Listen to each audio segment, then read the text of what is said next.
What's going on, Knicks Nation? Welcome back to the channel. If you're new here, this is The Bare Minimum, and I'm your boy, Bryant. And on today's episode, we're going to be talking about the blowout in Detroit, Knicks fans needing to relax, and what to watch for against the Spurs tonight.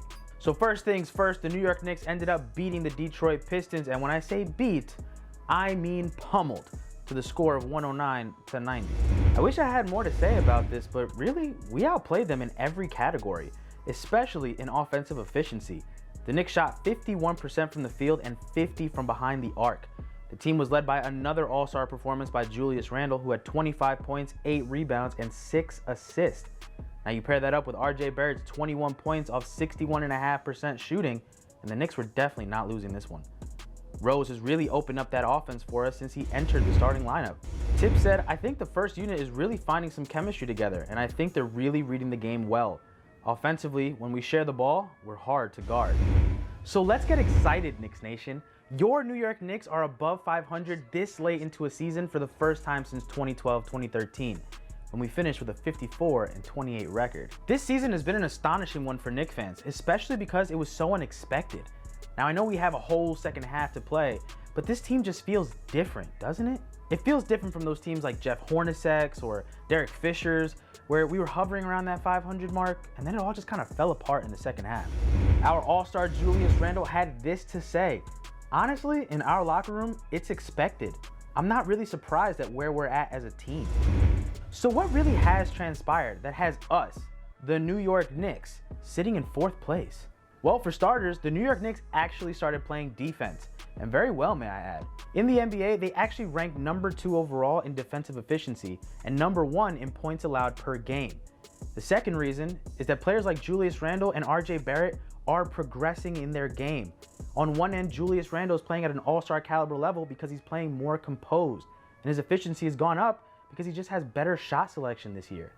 On the other end, RJ Barrett is becoming a scorer in this league because he's adding to his game, things like the mid-range jumper, and as of recent, the three-point shot. And the third, well, enough can't be said about the organization and the coaching staff.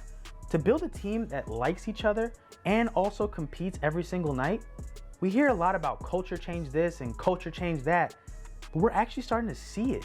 I also want to shout out players like Theo Pinson, who don't really play a lot, but the energy that they bring on that sideline every single night is an accurate representation of what this New York team stands for: an unselfish team, a team that's encouraging of others, and above all else, a team that's ready to play. So with all this euphoria that's going around the New York Knicks organization right now, why do fans need to chill? Well, the Knicks have been linked to many trades over the past couple of weeks, and as each week goes on, more fans are becoming bolder and bolder on what they're willing to give up to acquire said star. And if I'm being quite frank, I'm not jacking the vibes that they're putting out. This is my problem with the New York Knicks fan base. As soon as we see something shiny, we have to jump at it, just because we're so hungry for a championship. But if you open your eyes just a little bit, you might notice that we already have something shiny in New York. We have a young core that we can develop, and that includes Julius Randle, who is an all-star. And you're willing to tell me that right now, the way that the Knicks are set up, we're not going to be attractive in free agency? But no, you guys are willing to trade the farm. And for what?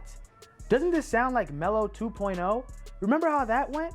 We got Melo, that was our guy. And then we didn't have the necessary assets to build around him. And we had trouble being a playoff contender. Not a championship contender, a playoff contender. So do me a favor. If you're on that side of the fence, tranquilo, take a chill pill. Let this team continue to develop. And you'll see, I promise you, that those stars that you guys are wanting so badly, they're gonna wanna come to us.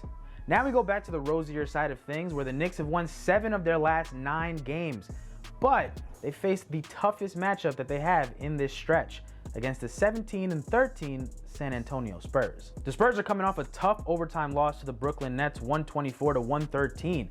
And we all know that over the past 2 decades, they've experienced much success because they're well coached and they have the experience. However, there's something different about this Spurs team, and that is pace. The Spurs currently sit in the 6th spot in a tough Western Conference and are 12th in the NBA in fast break points. And this is because they have young players with dynamic skill sets that add to the team. Players like DeJounte Murray, who are averaging 15 points, 7 rebounds, and 5 assists, or DeMar DeRozan, who's leading the team with 20 points a game. Those are the ones that are making the difference on the offensive side of things. But the Spurs are no slouch on the defensive side of things either.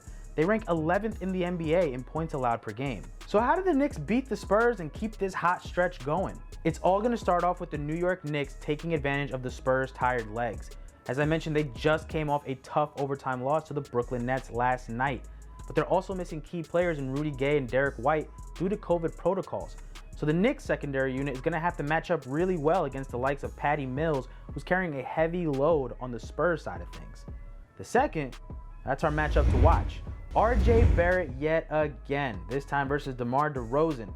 The Knicks have been heavily relying on Julius Randle for their offense this season. But we've seen that when both Barrett and Randle are on their game, the team is virtually unstoppable. And a good defensive performance by the Spurs on Randle could mean that Barrett will have to step up big for the Knicks to come up with a win tonight. That's your bare minimum for the Knicks and the Spurs. Tip-off is going to be around 8:37 Eastern time.